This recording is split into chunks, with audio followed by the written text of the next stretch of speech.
You've probably heard of breaking the Sabbath. What is it? Does it mean you have to go to church every Sunday? That's ridiculous. That's what Christian churches want you to think. Breaking the Sabbath is going to war against God on the Sabbath day. The Sabbath day was at the 700-year mark, the time of the second coming, when Adam re-established his kingdom. That was a day of rest. Adam decreed it, and it cannot be changed. He officially decreed there was a zero-tolerance policy for rebelling against righteousness and going to war against him, and his decrees stand. What is the penalty for breaking the Sabbath? For picking up sticks and building up munitions against God on the Sabbath. Everything after the 700th year is now the Sabbath. That's now. And the penalty for breaking the Sabbath is death. That's spiritual law, and cannot be broken. The wages of sin is death. This is the end of the 1,000 years tribulation, and Lucifer is still here. We are approaching the 1,200 mark. There are 12 tribes of Israel, 12 kingdoms, 1,200 years, 4 walls of the temple, with 3 gates each. This is the third day,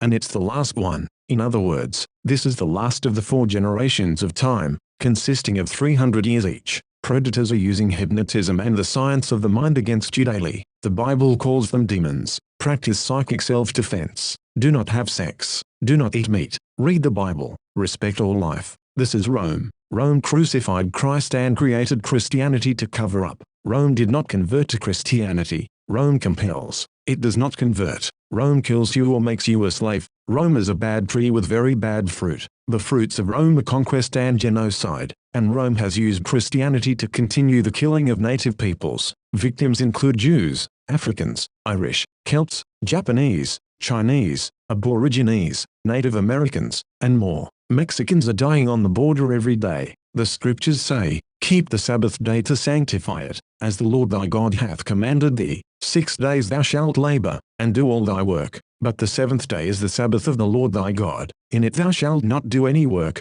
thou, nor thy son, nor thy daughter, nor thy manservant, nor thy maidservant, nor thine ox, nor thine ass, nor any of thy cattle, nor thy stranger that is within thy gates, that thy manservant and thy maidservant may rest as well as thou. And remember that thou wast a servant in the land of Egypt, and that the Lord thy God brought thee out thence through a mighty hand and by a stretched out arm. Therefore the Lord thy God commanded thee to keep the Sabbath day."